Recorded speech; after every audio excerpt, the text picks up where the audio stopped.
VT Bulletin sponsored by उत्तम Singh academy Rewa.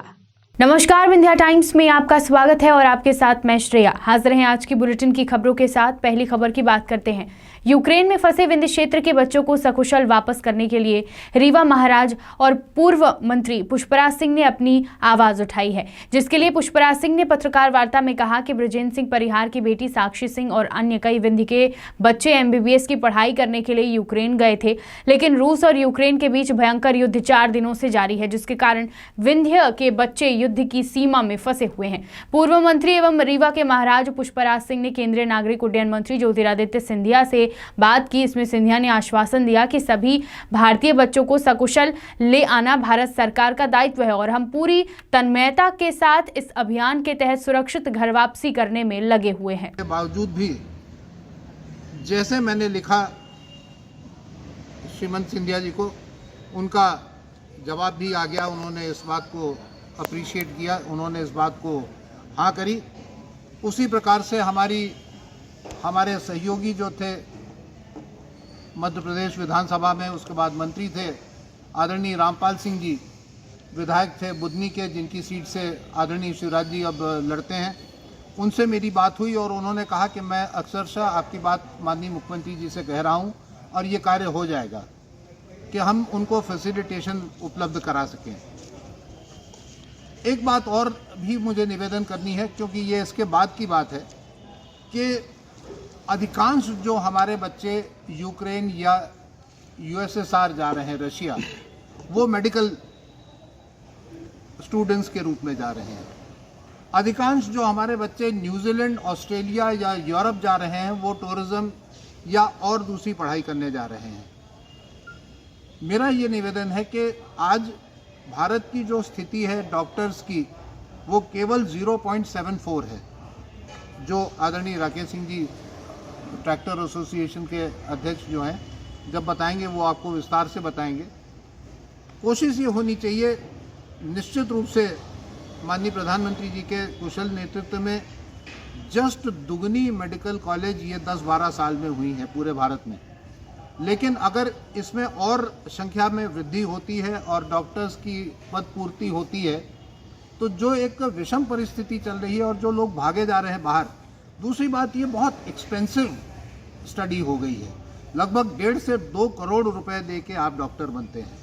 इसको अगर कुछ करा जाए और इसको कुछ और सस्ता करा जाए और बेहतर करा जाए, इसमें कुछ सरलीकरण अगर करा जाए तो निश्चित रूप से बहुत बेहतर होगा।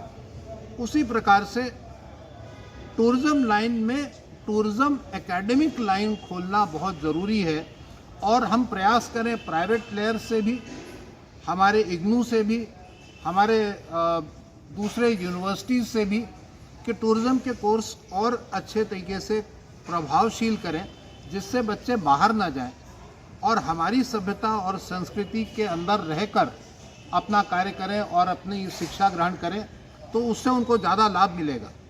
पाश्चात्य संस्कृति और पाश्चात्य तरीक़ों से पढ़ के अगर यहाँ बच्चा आएगा और उसको हम कहेंगे कि तुम फुल्की खिलाओ, तो पता लगा वो कांटा दे देगा साथ में, या वो कोई अंग्रेजी सॉस दे देगा साथ में, तो वो न करके। आज अमैया थाने में ऊर्जा महिला हेल्प डेस्क के बैनर तले जागरूकता अभियान चलाया गया, जिसमें छोटे छोटे बच्चों के बीच रखी गई पेंटिंग प्रतियोगिता में बच्चों ने पेंटिंग के माध्यम से बेटी पढ़ाओ बेटी बढ़ाओ का संदेश दिया।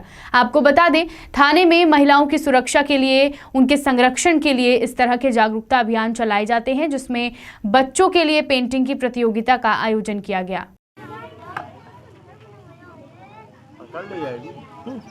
सही है, छोटे छोटे बच्चों के द्वारा ड्राइंग की जा रही है क्या? पुलिस मुख्यालय के बीच बीच में जो अभियान चलते रहते हैं, उसी तारतम्य में पुलिस अधीक्षक महोदय के निर्देशानुसार बच्चों को आज जो है एक ड्राइंग प्रतियोगिता रखी गई है और इसी बहाने उनकी जो है झिझक हटाने का प्रयास किया गया है।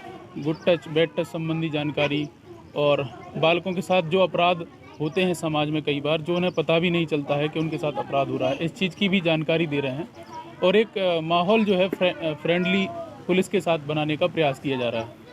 बच्चे किस तरह की ड्राइंग बना रहे हैं? सभी तरीके की, जिस तरीके की शिक्षाप्रद या जो भी उनके स्तर के जितने छोटे छोटे, काफ़ी छोटे बच्चे भी आए हुए हैं, वो अपने हिसाब से पेंटिंग्स बना रहे हैं और इसी दौरान उनके बीच में जाकर जो है उनको इन सब चीज़ों से अवगत कराया जा रहा है। कहीं ना कहीं पुलिस के बीच आकर बच्चों के अंदर जो भय होता है पुलिस को लेकर के। हाँ, पुलिस से कई बार बच्चे तो खैर दूरी बनाए रखते हैं, तो यही प्रयास हमारे वरिष्ठ अधिकारियों का है कि उनको भी जो है जोड़ के हम इस तरीके से रखें कि वो किसी प्रकार की हिचक ना करें। कभी या तो उनके भविष्य संबंधी या उनके साथ कभी किसी प्रकार का अपराध भी हो रहा है तो वो बेहिचक होकर हमसे कह सकें। आमतौर पर पुलिस लोगों के जब घर जाती है तो अपराध किससे उसमें जाती है, वैसे कभी किसी का घर में जाती है तो वो लोग डर जाते हैं। क्या ऐसा भी कोई ऐसा आयोजन हो सकता है जिससे लोग डरे ना? जरूर, लगातार पुलिस मुख्यालय इन सब चीज़ों पर, कम्युनिटी पुलिसिंग पर ध्यान दे रही है और हमारे पुलिस अधीक्षक महोदय खुद भी जनसंवाद करके और सभी जगह पहुंचने का प्रयास कर रहे हैं और जिन स्तरों तक वो नहीं जा पाते हैं तो थाना प्रभारी उस अभियान को जो है आगे बढ़ा रहे हैं। और क्या नाम है आपका? श्रद्धा खंडेलवाल। कहाँ रहती है आप? अमैया में। कौन सी स्कूल में पढ़ती हैं? महाराजा पब्लिक स्कूल। आज आप यहाँ थाने पहुँची हैं, किस तरह की पेंटिंग बनाई है आपने? मैंने पेंटिंग बेटी बचाओ बेटी पढ़ाओ बनाई है। और क्या क्या संदेश दिए हैं आपके द्वारा पेंटिंग में? मैंने ये संदेश दिया है कि हमें बेटियों को पढ़ाना चाहिए, हमें उनके सम्मान की इज्जत करनी चाहिए और उन्हें आगे बढ़ाना चाहिए ज़िंदगी के लिए। आपने पेंटिंग के बीच में एक बच्ची की तस्वीर बनाई है, वो एक लड़की है जो ये समझा रही है। अगल बगल IPS अधिकारी को भी दर्शाया गया है। वो सब भी लड़कियों को बनने का अधिकार है, IAS, doctor, engineer, scientist. CM helpline में पुलिस की शिकायत करना एक सूबेदार मेजर पद से रिटायर्ड सैनिक और उनके पुत्र को भारी पड़ गया। जैतवारा थाना पुलिस ने शिकायतकर्ता को थाने में बंद कर जमकर पिटाई कर दी। पुलिस की पिटाई से घायल युवक का अस्पताल में इलाज चल रहा है। सीएम हेल्पलाइन में सूबेदार मेजर रिटायर नंदकिशोर पाठक ने घरेलू विवाद पर कार्यवाही नहीं होने की शिकायत की थी। वहीं पीड़ित ने आरोप लगाते हुए बताया कि शिकायत के बाद 2 पुलिसकर्मी मेजर के घर पहुंचे और जबरदस्ती घर में नोटिस चस्पा कर दिया और सामने जो बिल्डिंग वर्कशॉप है अनिल दाहिया उनके हस्ताक्षर करवाए। इसी को लेकर मेजर एवं उसके पुत्र ने आपत्ति जताई। थाने गए तो वहां जैतवारा पुलिस ने सूबेदार मेजर पद से रिटायर्ड नंदकिशोर पाठक और उनके पुत्र शिवेंद्र कुमार पाठक को शिकायत वापस लेने का दबाव बनाया। जब पीड़ित ने शिकायत लेने से इनकार किया तो थाने में पीड़ित के साथ मारपीट शुरू कर दी। पीड़ित युवक के मुताबिक थाना प्रभारी की मौजूदगी में थाने में ये सारी घटना होती रही। क्या घटना घटित हुई आपके साथ? आज दोपहर लगभग 12:30 बजे मैं स्नान करने के बाद मंदिर में शंकर भगवान को जल चढ़ा रहा था, तभी देखा 2 पुलिस वाले बाहर कुछ बातचीत गुफ्तगू कर रहे हैं। तो मैं बाहर निकल कर देखा तो गेट के पिलर पर एक चस्पा किया हुआ है। मैंने उनसे पूछा ये क्या है, तो बोले हम आपके घर में नोटिस देते हैं, नोटिस नहीं लेते हैं तो उसके लिए वो हम चस्पा कर रहे हैं। मैंने उनको बताया कि आज तक मैं पिछले 15 दिनों से छुट्टी पर हूँ, तो कोई मेरे पास ना तो नोटिस आई ना ही कोई सम्मन आया। इतने में उसमें देखा नोटिस में कि राजेश दाहिया, अनिल दाहिया जो दोनों भाई हैं सामने बिल्डिंग वर्क का काम करते हैं, तो उनके गवाहों के रूप में सिग्नेचर कराया हुआ है। मैंने उनसे पूछने का प्रयास किया तो अनिल दाहिया ने बताया कि मार्तंड सिंह और जैसे ASI देवनारायण उपाध्याय ज़बरदस्ती आकर के साइन करवाया है। बोलो कि आपने बोलना है कि आपके घर गए थे। उनको मैंने बोला कि ये क्या सच है? बोले कि नहीं, मैं इस थाने में चलता हूँ और वहाँ जाकर के ये मैं बताता हूँ कि आपने मेरे से ज़बरदस्ती साइन कराया, मेरा सिग्नेचर काट दीजिए। इतना बोलते हुए मैं और मेरा बेटा शिवेंद्र कुमार पाठक पुलिस स्टेशन में गए, साथ में अनिल कुशवाहा। वहाँ जाते हैं, TI सुरभि शर्मा से मुलाकात करते हैं। TI सुरभि शर्मा कहती है कि आप 181 की जो CM हेल्पलाइन में आपने रिपोर्ट किया उसको कैंसिल क्यों नहीं करा रहे हैं?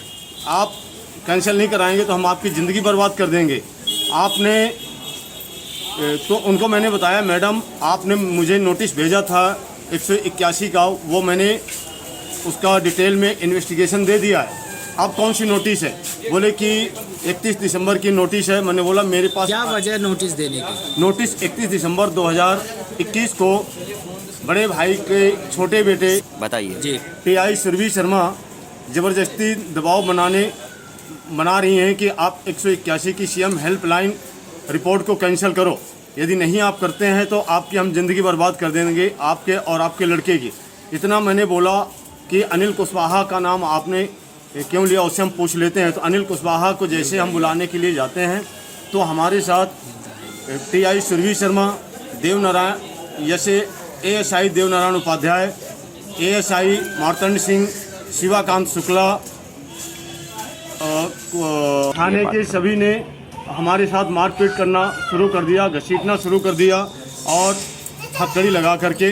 क्या नाम है आपका? मेरा नाम नंदकिशोर पाठक। कहाँ से आए हैं? संत टोला जैतवारा। घटना घटी हुई है आपके साथ? मेरे साथ आज पुलिस के द्वारा मारपीट किया गया है थाने में। कई सारे पुलिस वाले मिलके TI सुरभि शर्मा, ASI देवनारायण उपाध्याय।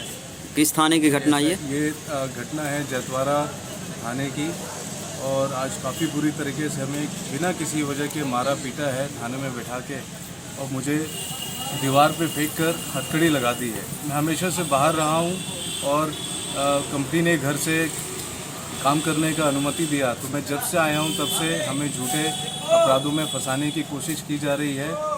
हमारे बड़े पापा के जो लड़के हैं चंद्रकांत पाठक, उनके द्वारा 31 तारीख का मामला है, झूठा अपराध पंजीबद्ध किया और उसके खिलाफ हमने CM हेल्पलाइन में कंप्लेन की, तो उससे चिढ़कर TI सुरभि शर्मा, ASI देवनारायण उपाध्याय और ASI मार्तंड सिंह हमारे खिलाफ मुकदमा दर्ज करें और हमें किसी भी प्रकार का नोटिस नहीं दिया।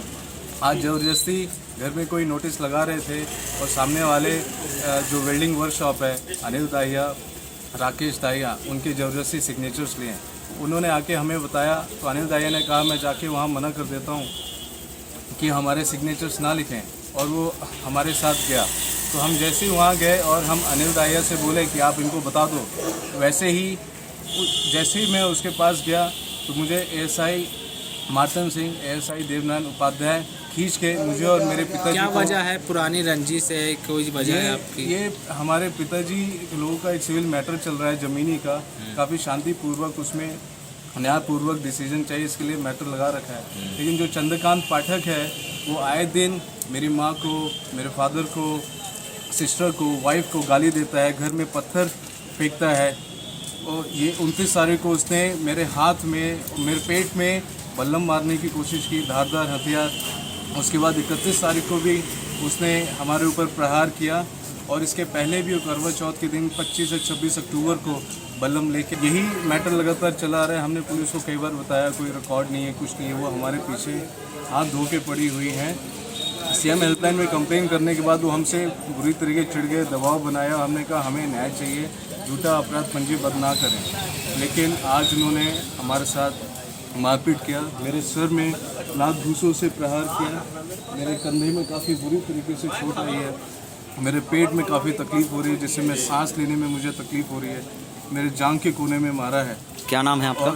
मेरा नाम है शिवेंद्र कुमार पाठक। कहाँ से आए हैं? मैं जैतवारा, संत टोला जैतवारा से आया हूँ और ज़बरदस्ती हथकड़ी। अनूपपुर जिले के अंतिम छोर में स्थित बिजुरी की कपिलधारा कॉलोनी, जो कोल माइंस SECL के हस्तक्षेप क्षेत्र कोरजा सबेरिया के अंतर्गत आता है, साथ ही सबसे धनी नगर पालिका है।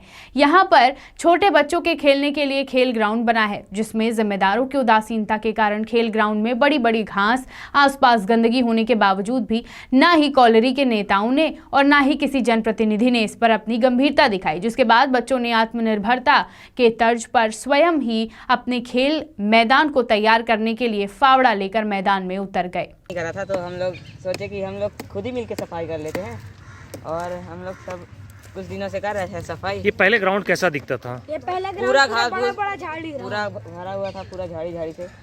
तो इसको आप लोगों ने ये सब मिलकर सफाई की है? हाँ। फिर आगे आप लोग यहाँ क्या करोगे? आगे हम लोग यहाँ खेलेंगे, क्रिकेट खेलेंगे, वॉलीबॉल खेलेंगे, सब चीज खेलेंगे। ब्लॉक में खेलते रहे तो जगह नहीं रहा, गाड़ी रहा तो डांट मिलता रहा। ललितपुर सिंगरौली रेल परियोजना के अंतर्गत रेलवे द्वारा दी जाने वाली नौकरी के 2 वर्ष से लंबित कार्यवाही को देखते हुए किसानों की समस्या को लेकर युवा एकता परिषद द्वारा रेल महाप्रबंधक को ज्ञापन सौंपने के बाद 26 फरवरी से अनिश्चितकालीन अनशन पर हैं। परिषद के पदाधिकारियों द्वारा बताया गया कि यह किसान की हक की लड़ाई है और किसानों के लिए हम कुछ भी करने के लिए तैयार हैं। परिषद द्वारा पूर्व में भी कई बार रेल महाप्रबंधक तथा मंडल रेल प्रबंधक को ज्ञापन सौंपा जा चुका है, लेकिन कोई कार्यवाही नहीं हुई है, जिस कारण मजबूरन अनशन करना पड़ रहा है। बात करते हैं बुलेटिन की अगली खबर की। ग्राम भितरी के घर वापसी कार्यक्रम में पूर्व नेता प्रतिपक्ष अजय सिंह राहुल ने कहा कि राजनीति मेरे लिए सेवा का माध्यम है। मेरी सेवा में कहीं कमी रही होगी जिस वजह से आज मैं विधायक नहीं हूं, लेकिन फिर भी जहां तक संभव हो पाता है आप सबकी सेवा करने में कहीं पीछे नहीं हट रहा हूं, ना ही कोई कोताही करूंगा। आज अजय सिंह ने आगे कहा कि आज लोग राजनीतिक विद्वेष की भावना से काम करते हैं, राजनीति में प्रतिस्पर्धा करते हैं। कार्यक्रम को संबोधित करते हुए पूर्व नेता प्रतिपक्ष अजय सिंह राहुल ने कहा कि आज प्रदेश की सत्ता पर षड्यंत्र और धन बल से बनी हुई सरकार काबिज है। इस निरंकुश सरकार को किसानों, युवाओं, गरीबों की पीड़ा दिखाई नहीं देती। प्रदेश के मुखिया से लेकर के नीचे तक पूरा तंत्र भ्रष्टाचार से लिप्त है। प्रदेश में जन कल्याण की सारी योजनाएं बंद पड़ी हुई हैं। किसान खाद बीज के लिए परेशान है, युवा रोजगार के लिए भटक रहा है, महंगाई आसमान छू रही है। पिछले 3 वर्षों से सामूहिक विवाह के माध्यम से कन्यादान योजना की राशि आज तक नहीं दी गई। ये तमाम समस्याएं हैं जिन्हें 2023 में सुलझाना है और प्रदेश की सत्ता पर कांग्रेस को वापस लाना है। रीवा जिले के नईगढ़ी थाना क्षेत्र के अंतर्गत धोबिया टोला भीर में वृद्ध की निर्मम हत्या से क्षेत्र में हड़कंप मच गया। बीती दरमियानी रात वृद्ध रामनाथ साकेत, उनकी उम्र लगभग 75 वर्ष बताई जा रही है, अपने घर में सोए हुए थे और इसी दौरान अज्ञात व्यक्तियों ने रॉड नुमा सब्बर से उनके सर पर हमला कर दिया, जिसकी वजह से बिस्तर पर ही उनकी मृत्यु हो गई। सुबह जब काफ़ी समय तक वृद्ध सोकर नहीं उठा तब घर के लोग गए और देखे तो वृद्ध के बिस्तर में खून पड़ा हुआ था, खून से लथपथ थे, जिसके बाद नईगढ़ी थाना पुलिस को सूचना दी गई। नईगढ़ी थाना प्रभारी ओपी तिवारी मौके पर पहुंचकर शव का पंचनामा कर पोस्टमार्टम के लिए सामुदायिक स्वास्थ्य केंद्र भेज दिया है और पूरे मामले की जांच कर रहे हैं। सर, ये मामला प्रकाश में आया है, क्या मामला? हाँ, ये अभी आधा घंटा पहले थाने पर किसी आदमी ने टेलीफोन से सूचना दिया था कि भीर धोबिया मोहल्ला में किसी वृद्ध आदमी की हत्या हो गई है। सूचना मैं पूरे दलबल के साथ यहाँ आया हूँ। यहाँ ये ज्ञात हुआ कि रामनाथ पिता भागीरथ साकेत उम्र 75-80 साल का, जो अकेला घर पे यहाँ पे रहता था, और घटना स्थल को देखने से ये पता चलता है कि चारपाई के ऊपर वृद्ध लेटा हुआ है और लेटी अवस्था में किसी ने किसी भारी चीज़ से उसके सिर पे प्रहार किया है, जिसकी उसकी हत्या हो गई है। कुछ बिंदु अभी हमको यहाँ पर मिले हैं, जिसके आधार पर विवेचना में लिया गया है मामला। अभी शव को पोस्टमार्टम के लिए मेडिकल के लिए ले जा रहे हैं। आगे जो भी होगी वैधानिक कार्रवाई सुनिश्चित की जाएगी। मृतक की उम्र लगभग कितने साल होगी? 75-80 साल अभी बताया है। परिजनों का क्या कहना है सर? परिजन में इनके 4 लड़के थे, 2 खत्म हो गए हैं, 2 जीवित थे। एक इलाहाबाद में है, एक यहाँ कुछ दूर पे रहते हैं। वृद्ध अकेला ही घर पे रहता था, खपरेल मकान है। सीधी क्षेत्र में शांति व्यवस्था बनाए रखने व अपराध मुक्त करने की दिशा में पुलिस द्वारा लगातार प्रयास किए जा रहे हैं। थाना प्रभारी अभिषेक सिंह परिहार ने बताया कि रात के अंधेरे में लूट की वारदात को अंजाम देने वाले 4 अज्ञात आरोपियों को महज 2 दिन के अंदर खोज निकाला गया है। आरोपियों के कब्जे से साइबर अपराध के तहत लूट के 99,000 रुपए और 2 नग मोबाइल को जब्त किया गया है। उन्होंने बताया कि फरियादी मोहम्मद साबित की शिकायत पर सीधी जिला में बताया गया कि अपने चचेरे भाई मोहम्मद कैफ के साथ अमिलिया थाना में आकर उन्होंने शिकायत दर्ज कराई थी। 23 फरवरी की रात 10 बजे ग्राम हिनौती में डीजे के ऑर्डर में देने जा रहे वह उनके भाई को मोटरसाइकिल से आए ग्राम हिनौती से पमरिया रोड जा रहे थे और तभी 2 मोटरसाइकिल से 4 नकाबपोश आए और गाली गलौज कर मारपीट करने लगे, मोबाइल छीन लिया और फरार हो गए। घटना के अगले दिन यूनियन बैंक शाखा मायापुर में जाकर ट्रांजैक्शन निकलवाया तो पता चला कि उनके फ़ोन से 99,000 रुपये निकाल लिए गए हैं। मामले की गंभीरता को देखते हुए थाना प्रभारी ने तुरंत ही टीम गठित की और आरोपियों की तलाश शुरू कर दी। 48 घंटे के अंदर लूट के 4 आरोपियों को पकड़ लिया गया है और उन्हें न्यायालय में पेश किया गया है। विंध्य की तमाम खबरें लेकर कल फिर हाजिर होंगे। देखते रहिए विंध्या टाइम्स। बहुत बहुत धन्यवाद।